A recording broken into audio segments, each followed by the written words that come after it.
I had the huge pleasure of chatting to my friend and our sponsor, Michael Sealey of Saturday Morning Press. Michael is a brilliant TV historian, and in this podcast we chat about how he got started as a researcher and author, and we also trade stories about some of our adventures tracking down contributors and writing books. I'm also particularly excited to hear about Michael's visits to the BBC written archives. We also chat about the Bill, and Michael shares some memories of his experiences as a viewer over the years. At the end, I'll be sharing details of Michael's upcoming book releases.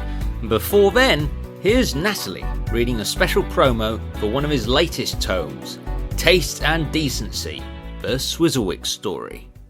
In 1963, the BBC tried something different with a new soap opera. Rather than create another Coronation Street, emerging playwright David Turner devised Swizzlewick, a bold, satirical comedy set within a Midlands town council, populated by outrageous stereotypes with enormous character flaws. Its broadcast in 1964 outraged local government and panicked the BBC, who soon came under fire from Mary Whitehouse's Clean Up TV campaign. What happened next? Find out in Michael Sealey's brilliant book, Taste and Decency, the Swizzlewick Story. Out now from shop.saturdaymorningpress.co.uk. To celebrate Saturday Morning Press. That's it. It's been like a year in development, as you well know. It's designed simply so that I can publish the stuff that no one else will touch because it isn't really commercially viable. And I had to hurry it along because I wanted to sponsor Bill Podcast and Letter from Helvetica. And I thought if I don't get something out in April, it'll be a complete and utter waste of time. The Doomwatch script book, the reprint of Deadly Dangerous Tomorrow. It's a gorgeous book. Thank you. Yeah, Rob Hammond did the cover. Wasn't it a great cover? It's a stunning cover. It's sat proudly behind me. Yeah. Lovely. He's very good with a brief. He just gets it right first time. Yeah, that's the whole purpose of Saturday Morning Press, is to publish books on very obscure 1960s or perhaps not so obscure 1960s television programs or 1970s television programs. I wouldn't mind doing Dixon of Dock Green one day. Absolutely. Well, the anniversary, of course, of the... Was it 60th? It must be 60th anniversary. Well, it will be 70th. 70th. Yeah, my maths is dreadful. Yeah, of course it is, because Doctor Who's... I'm still stuck 10 years ago. Yeah. It'll be the 70th anniversary. So I wouldn't mind doing a decent, proper book of the development of the series. How long did it last for? You're the expert. How long did it last for? 21 years. 21 years. And it started off as light entertainment. And it eventually graduated to the drama department, but I think quite late in the day, because I was looking at the file of writer N.J. Crisp, who wrote quite a lot of them. Yes, he did. And I think a lot of those contracts I saw were light entertainment contracts, even into the mid-60s. I'm sure David Brunt can give you chapter and verse on this. But some of the later ones were proper series department contracts. So it was quite late in the day, I think it actually became a fully fledged. But I like to investigate it. I want to read the scripts, and that's going to be a long process, that is. There's some good production files in it, and trace the development of the series and see how many myths we can lay to bear, which is always the fun of research, isn't it? Well, research is addictive, but for the benefit of those, and indeed me, because I've never been, for the benefit of people listening to this, the BBC has a research archive, doesn't it? Yeah, Caversham, near Reading. So bring that to life for us. Talk us through the process and what you can find there. What's it like going to Caversham and the BBC archives? Well, I'm going there again in a few months' time to research two 1960s BBC soaps, one that failed miserably, 199 Park Lane, and Compact, which was the one that the BBC were quite ashamed of, but was quite popular. I thought it was about time, especially Compact had a book devoted to it, to see, was it as bad as people say it was? Or if it was bad, why did it run on for so long? 3 years. It had some quite good cast. Remember Carmen Silvera, or was it Silvera? Bill Kerr from Hancock's Half Hour, he was in it. So I can't wait to do that. No preconceived ideas at the moment. I'm just going to see what the research. That's what you do when you write a book. You let the research dictate the book, not the other way around. Yeah, Otherwise, you might as well not bother. You might as well just make stuff up. as a couple have over the years. I'm not going to go there. No. Not going to go there. Yes, if there's a dead director out there. Yes.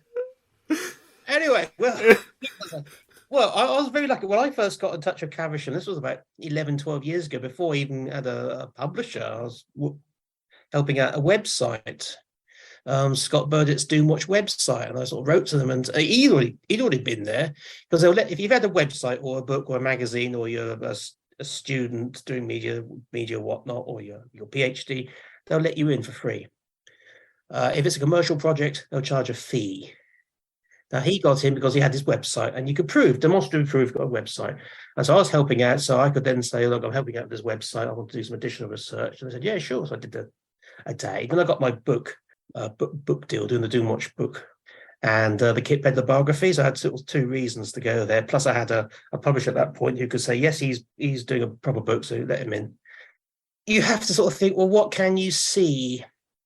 Now, there's a lot of 1960s, 1950s production files you can access quite happily from either TV drama or radio, or anything, BBC policy, for example. But unfortunately, in the 1970s, it's much more Spartan. There's no Doomwatch production file, for example. And loads of other programs that you think, oh, you'd love to read. Doctor Who's quite well preserved, but the rest of the stuff you can't. But you can see writers' contracts up to a certain time and things like that. And it's hard to explain, but there's loads and loads of things. All the scripts of practically every program, every radio broadcast, it's heaven. The only problem is you've got so little time. You've got so little time to look at these gems. It's something like opening a file, seeing all this different sort of paperwork, different sort of typefaces, old-fashioned full scap, carbon copies, all that sort of stuff. It's walking back in time. And there's me with my little phone on my camera going click, click, click, click, click, click, click.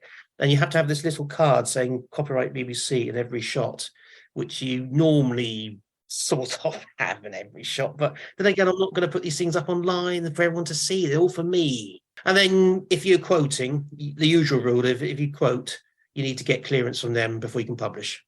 Okay. Just a few days ago, I got clearance to have published quotes from the Swizzlewick production file. Sort of producers saying, we've got their scripts. What are we going to do? Things like that. And Mary Whitehouse, what are we going to do? Things like that.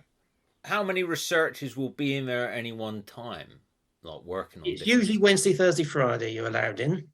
When I'm there, there's normally about 5 or 6 other people. And it could be people like researching their family, someone from their family. Oh, wow. Okay. I've seen that a few times, and people getting cross with the microfilm machines. And I've got cross with the microfilm machines myself on one or two occasions, because they sort of go all over the place. They've got these brand new lovely machines now. They can email scans to you, but I don't do that because it's too time consuming. And it's gold, as you would say, it's gold dust. Yeah. It's one of those things you want the BBC. If you want one thing to survive from the BBC, it's got to be the archives. There's so many things I would like to do, just trying to do them in the right order at the minute. And time.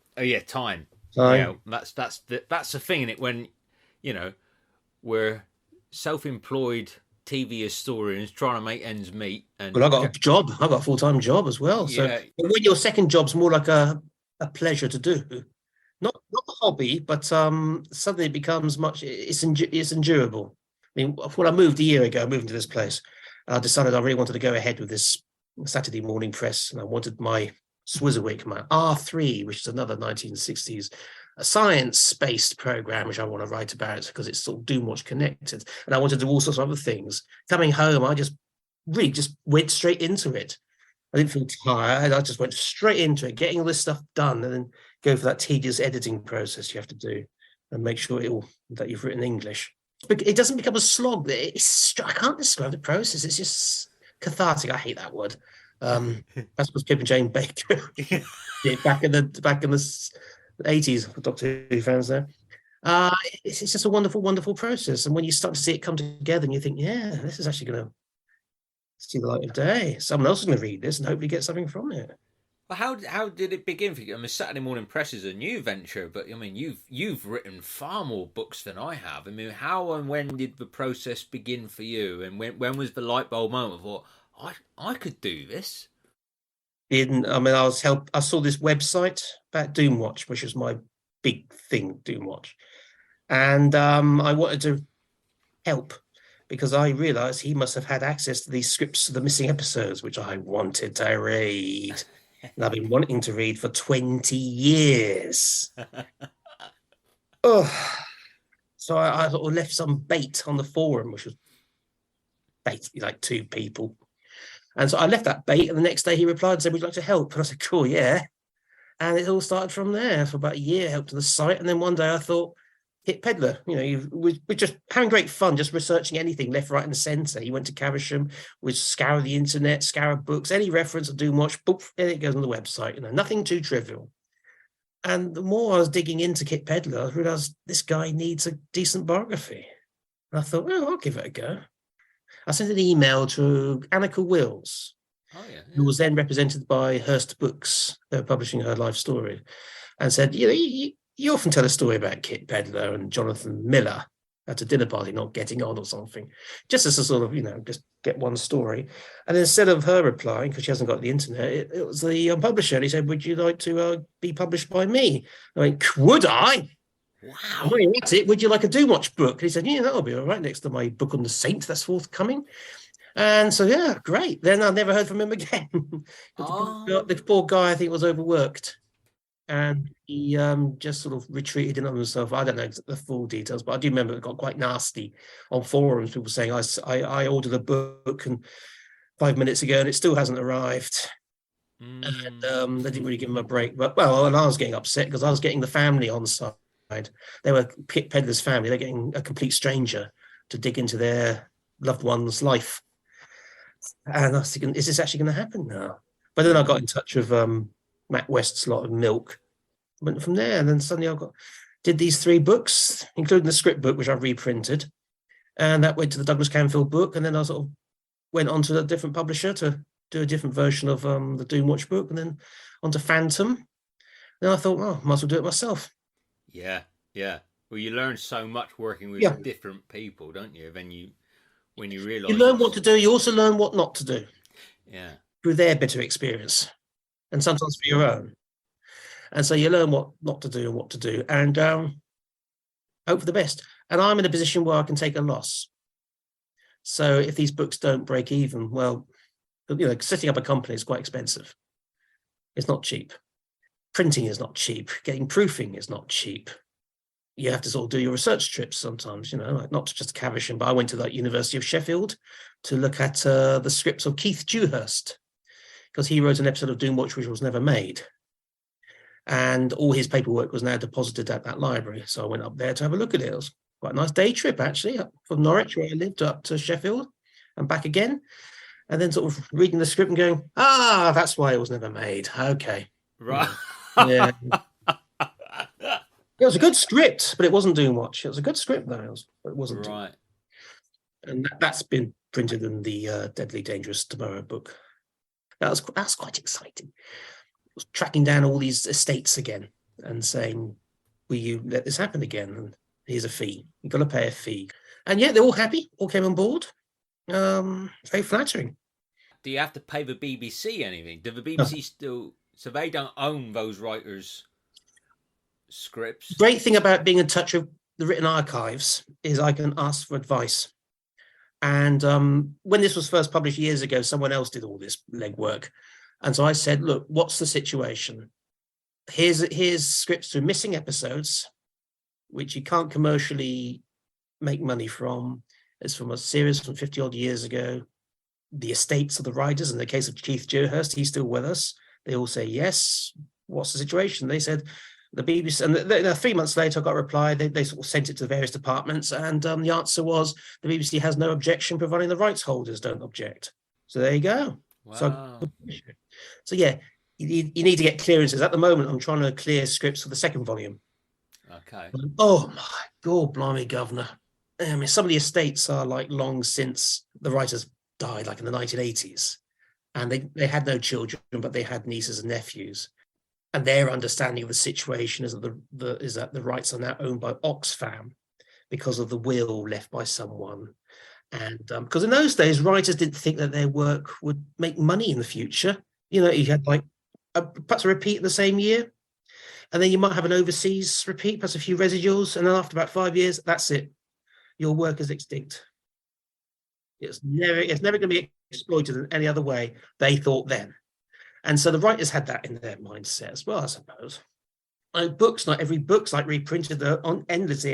It stops at some point, and you become a secondhand edition in some secondhand bookshop, don't you? Yeah. You're not you're lucky if you're continually reprinted. There are ways and means of bypassing this, and if estates are totally extinct and there's no one who claims the rights and who you can't pay a fee to or ask permission from, you can get a license apparently. I won't have to do that just yet, but there's a couple of estates. Oh my word, they're going to be fun to track down. But I'm halfway through. I've got 2 permissions. I've got one which I'm pretty sure is going to go my way, but I need to sort of check a few things first. And then there's a few that's pending replies, which I'm sure I'm going to get. And so, yeah, fingers crossed, it should be another edition of Too Much Missing episode script book. If I could get permission to quote from the files, then you just paraphrase. I paraphrase a hell of a lot, and they can't give permission for all. So all they're concerned about is copyright, and that if you're directing, you can quote like a couple of paragraphs or a couple of sentences, but if you're going to quote whole pages, that's a different kettle of fish. Absolutely, you can't do that. I remember being in Caversham once, and I'm hearing a student saying, having this explained to them. So what? I mean, I can't quote all this. And go, well, no. And I said to him, what? You just paraphrase, quote a few lines, then summarize what was said next. You don't have to go into such huge detail. You often find when you find this, that when you're writing these things, you need to know when to stop. You need to know when to cut back. You need to know, this is a really fascinating stuff for you, but for the reader, it's like, do I need to know all this? The one bit of advice I always remember from A levels is the teacher saying, when you're doing your essay, are you answering the question? You're writing about 17th century steam engines or whatever it is you're doing. You don't start talking about 15th century windmills. You're talking about, unless it's relevant, you're talking about the subjects in the paper and the question. That's what always I do with all my books, all my articles and things. Am I answering the question? What's like, you have these moments as a researcher, don't you, where like something just seems impossible, and then you get a real random in or avenue to explore, and you get this huge result. Do you have like a favorite, like the most weirdly wonderful bit of research, or something that happened, or a way to find someone that's happened on your it's when things connect together. I can give you an example. I once saw a reference to something called, when I was doing the Kit Pedler biography, I saw a reference to something called the London Science Group. I thought, who are they? And it's a connection with something to do. This was back in 1970 when academia and places were starting to look at alternative ways of living, which didn't involve nuclear energy, pollution. They wanted a new science that was less harmful to the planet and to ourselves, so we don't have to breathe in pollution and die from emphysema and stuff like that. And it was over time, I was discovering more links and more people and things, and I was able to tell the story of that particular section of Kit Pedler's life, and I reasonably guessed a lot of it. And then I got invited to a conference in London celebrating 30, 40 years of alternative technology since the day that term was coined. And I met some of these people who were at that London Science Group, and one of them had their manifesto, as they called it. I gave it to me. That was just extraordinary. I was able to have a good chat with these people as well and sort of say, no, I'm doing this book. And I was able to give a 10-minute talk on Kit Pedler. And I was in this place called the Architectural Association in Bedford Square in London. Now, any Doctor Who fan will tell you that Bedford Square was in the War Machines. That's where the TARDIS lands. And I could see that spot from the window. And that was Kit Pedler's first ideas-based Doctor Who. And I was speaking from a podium that he stood on in 1970-something, talking about windmills generating wind power. So I was there suddenly thinking, I'm in Kit Pedler's spot. I'm researching his life. I'm talking to people who knew him, and there's where the TARDIS landed in 1966. I think that was one of those, yeah, I like my life type moments. Yeah. But yeah, that was one of those sort of wonderful moments. It's when people actually agree to help you. That's wonderful. You know what it's like when you say someone from the Bills past says, "Yeah, cool, I'd love to be interviewed about it," and they'll go on at length. It's wonderful. If anyone who says yes, I had that with All Memories when, I interviewed Carol Drinkwater, oh and she said, "Have you chatted to Chris and Tim?" Meaning Robert Hardy. yeah, I said, "Well, no, not sure. I'll ask him for you." I was like, "Wow," and yeah. you just, what a gift, to have someone put a word in for you. And Yeah. My favourite research story is the toughest person I've ever tracked down to find. Yeah. Was for the Dixon and Doc Green DVD special features. Oh yes. And from that last series, 4 of the 5 regulars were still alive, and I'd interviewed Richard Heffer, Nick Donnelly, and Stephen Marsh. Mm-hmm. And I couldn't find Ben Howard. Ben Howard was Hinks in The Green Death. Yeah. Doctor Who fans listening. And, he was great in Dixon Doc Green, brilliant actor. His last telly was 1991. Mm. And I found his old agent from an old edition of Spotlight and said, "Do you have any forwarding?" He said, I haven't spoken to Ben since the year 2000. If you find him, can you let me know? Because I want to talk to him. I thought, oh, blimey, okay. And everyone I spoke to with similar connection, no one heard of him. And Michael Bryant, the director, recalled that Ben Howard had become a skateboard designer in the 80s, and in the 70s rather, and he said, and it was this terrible flop. He used to make them on his kitchen table. Terrible flop, And I remember being in bed, it was like Christmas Eve, and I thought, was it a flop? What if it wasn't a flop? And I looked up, and it was called the Benji board, and I found a Facebook page for the Benji board with an animated drawing of Ben Howard. And I was like, oh, fuck. And I jumped out of bed and said, Taz, I think I found him. And this was where Facebook's a lot easier to contact people you don't know now. There was no way of like messaging this page directly then. It was just a page, All right, yeah. And it hadn't been populated in a long time. And but on there was a video of a 1976 television commercial for the Benji board, being modelled by a skateboarder called Mark Sinclair. And I thought, I wonder if I can find Mark Sinclair. Yeah, it was, isn't it? Yeah. I found him. He was a gardener in the Kyoto Garden in Holland Park, and I rang them after Christmas. I rang them and said, I'm trying to find, do you have a gardener there called Mark? She said, I can see him out the window. I'll go and get him. And I explained who I was. And he said, well, if you go to my Facebook page, you'll see on my friends list, Max Howard. And that's Ben's son. Oh. If you message him, I will tell him what you're trying to do.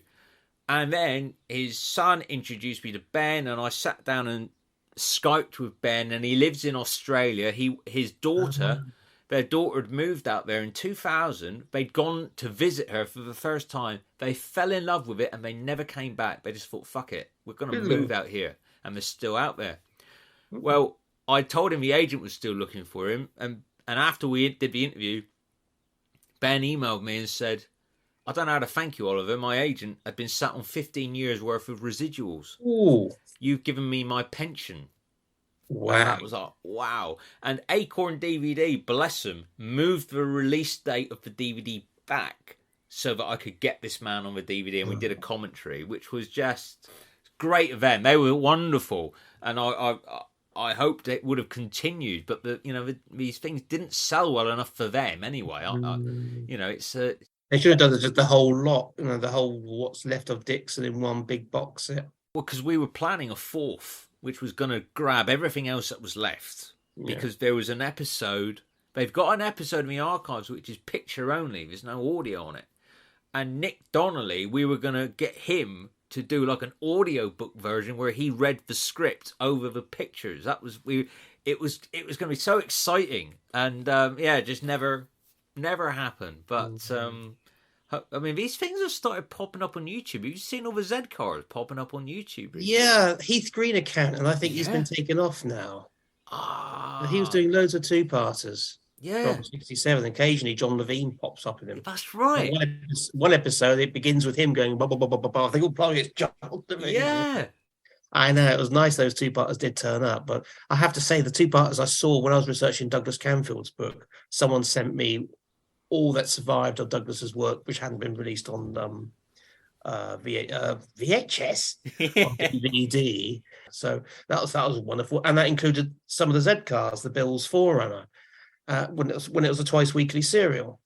And I have to say, I wasn't really impressed, even though Douglas Camfield was directing them. I wasn't really impressed with the stories I saw. It was only, true, it was only like 1.5 episodes I was watching.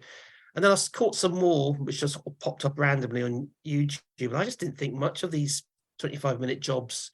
I think because the cast there was no Barlow, there was no Watts, the good ones. There was no Brian Blesses. Jimmy Ellis is great, but I don't really see him as a leader. And the guys they put in to replace Barlow and Watts, they just didn't have it. Just goes to show how unique Barlow and Watts were. The actors, Frank Windsor and Stratford Johns, just shows how unique they were in inhabiting those roles. Well, I've grown to love John Slater.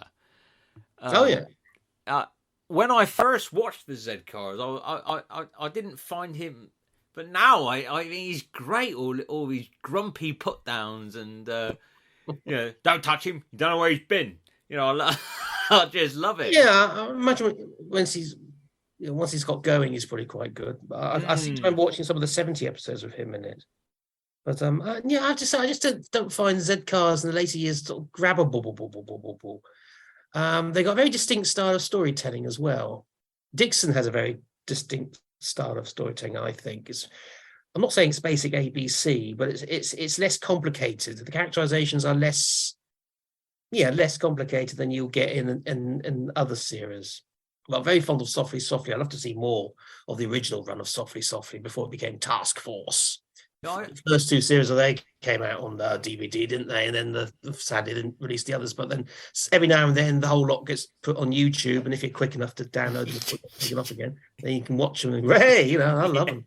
But even they can be quite. The writers were really schooled in the 1950s, and they were still writing 1950s style stories, slightly updated, of course, in the 1970s. And there's one which is an end of series climax, end of the third series, where the Welshman David Meredith, is he?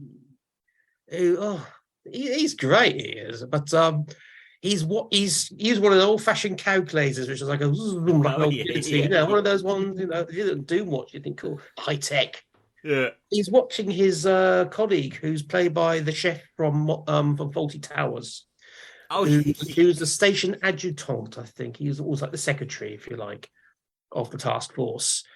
Has a gold pen, and for 10 minutes, this guy's doing his calculations and sort of glancing at his friend who's got the pen, and that leads to this corruption storyline where he's taking a few quid from a publican, and that's an end of series cliff. Oh my word! Yeah.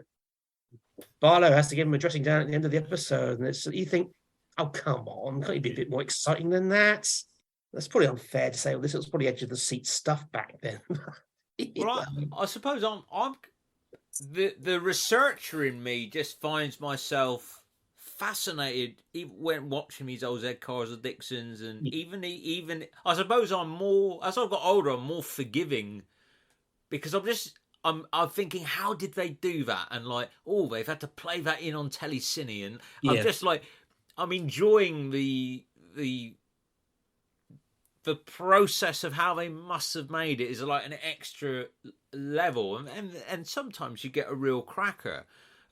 Without a doubt, there's some great episodes of Softly Softly, for example. But what got me was the series department must have been really cash strapped. or they were just spending it all on actors' fees, which is normally the most expensive thing in any production. There's one episode which featured a train crash. And the train crash is a bloke on a bike looking slightly puzzled towards a sound effect coming over the hills. And that was it. Then it was cut some stock footage, some really bad, grainy stock footage of bad taste, actually. And it must have been a recent crash because it was colour footage. And that was it. That was the train crash. They didn't think, let's get in touch with the visual effects guys and see if they can make something that we can quickly cut to show a train derailment or something. It doesn't have to be like 5 minutes long, just sort of quick glimpses, but they didn't, you know. I'm enjoying, would you believe, for the first time, Blake 7 at the moment. For the first time. Really? Yeah. Good Lord. I've heard of people like you. Yeah. The genes, I understand. That's a line from a Blake 7. Yeah, we get to that one. I mean, Star One the other night, I had to applaud. I just thought it was phenomenal. But I watch him with Tess, and like Paul Dara turns and shoots this guy, and his whole chest explodes. And I'm like, this was on at the same time EastEnders is on now. Yeah. 8 o'clock. It must have been 8 o'clock because it's 20 past 7 to 10 past 8. Wow. So, yeah. Wow. But to me, the most shocking bit in that episode is when Avon says to Blake, I've had enough of this. You know, I want the Liberator, bugger off, you know. Blake says, you really do hate me, don't you? And you go, yeah, it's that for me was always the thing about Blake 7. Plus, it was so nihilistic. People died at the end of each episode. Hello, I'm this week's guest star. She'll be dead in 35 minutes time. Yeah. It's so good. It's and I suppose we're lucky that, you know, we have fallen in love with shows that haven't had the Doctor Who treatment, the Blake 7 treatment, where fellow historians have been there and got in there. I mean, the bill was just, I mean, there were official releases back in the day, but nothing to the level of detail that you and I have gone into. But then these things are mass released and probably sold 10, 12 times as many as we'll ever sell in our lifetime, but they've probably got 10% of the content that we've put in, and you know. But you say that, I remember picking up books like, I'm not interested in EastEnders, but there was a really good book, I think Julia Smith wrote it, which was basically the sort of behind the scenes of how they sort of put the show together. And she was quite candid about the things that went wrong, like the original casting of Angie Watts and things like that. That was pretty darn good stuff. Sort of details like when she had the set constructed, the outside set at Elstree, she went to visit the Sherlock Holmes set in Granada. And she said, I suddenly realised what I always felt was wrong with the Granada set. It looked too brand new. So she phoned up the designer and said, lots of weeds, lots of cracks, lots of plaster falling down, things like that. And it was those sort of details that I found absolutely fascinating. Yeah. And what was the other book? Oh, yeah, I suppose Inside Blue Peter. It was published for one of the anniversaries. And again, very candid account of behind the scenes of Blue Peter and of the presenters who didn't make the grade and how things went wrong and things went right. And again, that's really good. So you could get books like that. They have to be looking back, don't they? There has to be a passage of time. The nostalgia element, but also the this isn't a press office approved, scripted. But at the same time, I think they were slightly official. These books were official, but they were allowed to be candid. And that's surprising. And in that sort of detail, I can imagine other sort of editors going, "Oh, come on, Joe Public isn't going to want to be interested in this," you know, which is rather insulting to. If you're going to buy the book, I imagine you are interested in it, you know. When I was a Doctor Who fan, there was DWB, which was a very critical, but also went into other programs other than Doctor Who. And then they decided to become a sort of a mainstream thing. And they dumbed right down. And it became, you think, because it's to attract a wider audience, of course. You think, well, the audience are going to be interested in this sort of stuff anyway. Why dumb it down? It's like an archaeological magazine just having features on what a trowel is every week, rather than talking about stratification of medieval layers and things like that. So, that's how I think. Yeah, the more granular the detail, the better for me. Yeah. You know, I mean, I'm currently just beginning going through 60 box files of Bill archive paperwork, which have been donated to me. Yeah. Really? Heaven on earth. Let me tell you something that really bothered me when I used to watch The Bill, when I watched it live at the time rather than in later years, is that whenever they had a firebomb, no one ever screamed. That sounds gruesome, I grant you. But when poor old Ben Roberts had that petrol bomb thrown into his car, and he held his arms up in front of him. I don't know about you, I've been screaming my tits off. Oh, yeah. And I thought it would be pretty harrowing because he is a character who'd been in it for about 20 odd years already at this point. He was brilliant because he was so realistic in that sort of, I was thinking of an episode today. For some reason, he's out on the beat or he's out in the car and he gets caught up in some domestic situation. And at the end of each scene, he just sort of rolls his eyes to heaven just to go, oh, what on earth am I doing in this? But he saves there, he sorts it all out, but he doesn't want to be there. And that was such a realistic approach. And they killed him off like that. What's your favourite era and what's your not so favourite era? Well, I can actually, I'm going to make an absolute confession here because when I first saw The Bill, I hated it. Ooh. I would have been 12 or 13. And I remember sort of tuning in to see one of the 50-minute Galloway episodes. And I hated the fact it was outside broadcast cameras. I hated the fact it was in people's living rooms. I hated the fact that the actors were so realistic because we were so used to melodrama. You know, watching Juliet Bravo. They've had their 10 days in rehearsals. They're acting every line. They're performing every line. In The Bill, they're being that character. They're being real. And I couldn't quite cope with that because television wasn't quite getting that way. The Bill, I think, was probably one of the first to really... I remember watching when they repeated Wooden Tops as part of the anniversary celebrations one time. I can remember watching the guy who played Pete Bill.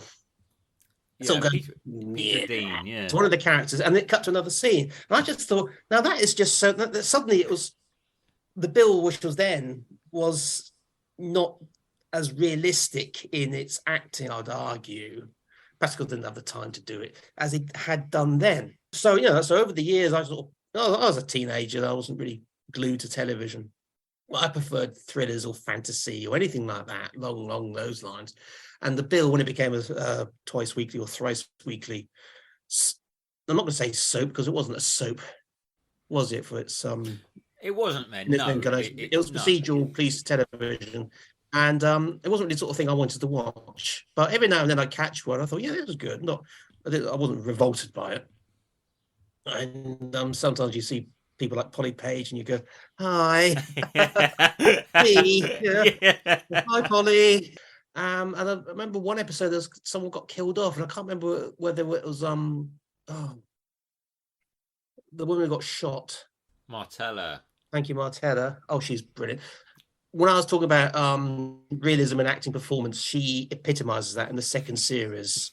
Do you remember the one where there's a beginning of a scene of the second series where they're all marching in to be briefed and they're all doing their little bit of improvisation and they're so realistic, they're so real. You're there. This isn't acting, this is real. That wonderful scene of they're walking down the street. We've talked about this. It's like a 5-minute shot. The camera's on them from up high and it's real. You're eavesdropping. That's the whole point of the camera work, isn't it? You're sort of watching, you know. Never mind what they did in the ER when it was like over the shoulder and back of the head all the time. This was proper sort of spy on the wall documentary. You're there in the room. You're sort of looking around. That's the camera work. That's the direction. And that's so realistic. And that put me off in those days. So yeah, The Bill was always sort of popping in and out of The Bill. But the period I remember sort of starting to follow was the fall of CID, as I've seen it called on fan sites. Don Beach, and I love, who's the one Don Beach murdered? Oh, John Bolton. John Bolton, played by Russell Bolter. He is brilliant. He is brilliant because he was such a grumpy git, and he was forever having to learn a lesson at the end of certain episodes. And he didn't give a monkey. The result was ended. I loved him to pieces, and he was such a great character. And he sort of pulls that voice saying, "My fault," you know, when one of the characters got stabbed. They blamed it on him, didn't they? Yeah. I think I remember it correctly. That was a great series of stories. So I remember tuning in for them and then being quite surprised when he gets killed. in the manner that he did. Then the CID was then practically closed down, and they all got their marching orders. Anyway, so then after sort of going, because I was working or with partners or doing things, then I came back to the Bill when they were bigging up the first big explosion, where they're going to wipe out half the cast. Oh, it was awful. See, I mean, some of these characters you've seen for years, you know. Yeah. And then suddenly they're getting rid of Ben Roberts. I think he did he go first? Yeah, he went first, and then later in the week, Colin Tarrant. Yeah, that was the big that was a big shock. Where he didn't even get a decent ending. He just sort of he had the money. He walked around the corridor, and that's the last we saw of him. How disrespectful. I mean, they could have given these people some decent exits, some realistic exits. Well, the extraordinary thing is in that scene.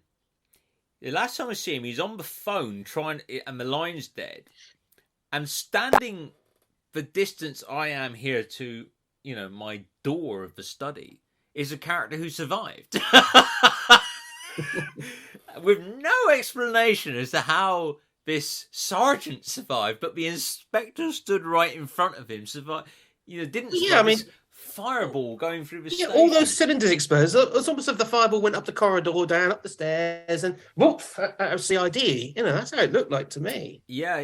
Definitely. It was great bit of CGI for its time. What was it?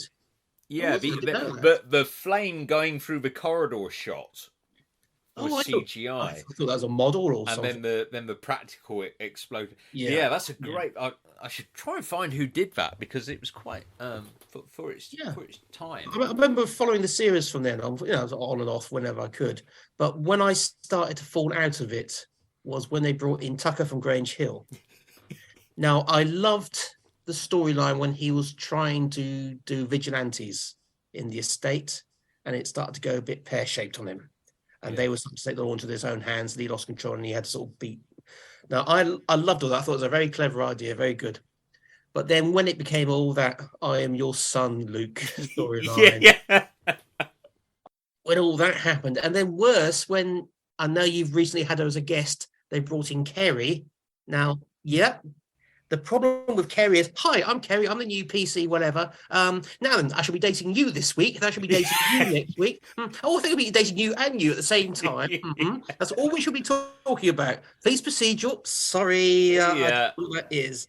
And we've discussed this before. There's that dreadful, dreadful episode where the bloke's got a bomb on him, and they're supposed to be looking after him and calming him down. They discuss their bloody love life, running out in and out of shop. What the hell were the writers thinking of?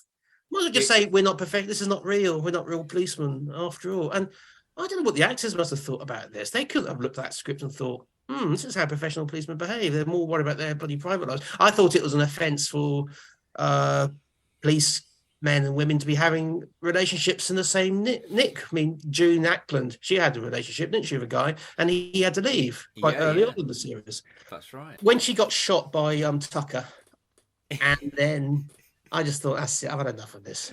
But I just thought, I can't be asked for this anymore. How many nutters are there in the Nick? At one point, you had Kathy Bradford.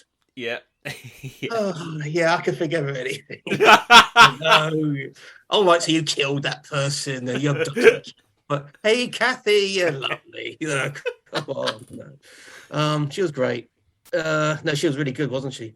Oh, fantastic actor. Her final scene with Polly, and I wish I could remember the line. But it's almost like Hannibal Lecter. She's at the back of that room and Polly's in the foreground, and she said something, when's the last time you saw Jesus or something like that? And you think, that was really, really good, And the one thing you cannot criticize is the sheer technicality of the program. The camera work, the stunt work, the sheer logistics of making 2 or 3 50-minute episodes a week. Getting your actors around, getting all your stunt casting done, all your driving. The camera work is magnificent. It's just a wonderful exercise. I love to have worked on it. It's not like a soap like Coronation Street or Emmerdale where you've got your set and you're basically running around there. They're going all over London. But here's the thing I love about the Bill. When you watch about those first episodes, the Galloway episodes, Sun Hill, I think, is like 3 streets and Tower Bridge, and there's like 3 or 4 coppers But by the time we get to the period I'm criticising, it's a huge station. There's like dozens of policemen about, and every week, this always used to make me laugh. You knew that every episode would begin with CID mounting an operation, and every week they seem to be culminating some cooperation that they've been going on for. How many cases were they working on? Yeah, Sun Hill's such a crime-centric area. Everyone. I remember when after the big explosion, they brought in one or two characters. They all seemed to have relatives in Sun Hill, and so everyone lived. Was there anything outside Sun Hill? It's the thing I love most about The Bill was that they never wasted their time with the villains at home, sitting on a kitchen table, stuffing their face like they always had to do in Softly, or Z-Cars with bacon and eggs, and always eat with their mouths open. You can tell a villain by the way they eat. They eat with their mouths open, they're villains. I couldn't stand all those scenes. I sort of fast forward through them, frankly, sometimes on a repeat viewing, because I don't want to. It's always the same old dialogue, and there's always the same accents as well. I'm a Cockney villain, me, and I'm eating my bacon and eggs, and we're going to play the next job unless Lily Law grabber. Oh, piss off, And we didn't get that with The Bill. That was fantastic. I think the first series you did. I only started re-watching The Bill when I was researching Douglas Camfield's book, the biography, because I had this attitude, I'm not going to watch just his episodes of any program he directed. I wanted to watch other people's around it. So I'd watch the whole Sweeney to see how his episodes fit in style and see, can I spot a style and can I see how others did it and may not have done it right or, whatever. And suddenly it was like the floodgates were released. I wanted to watch so much what I've been resisting for years.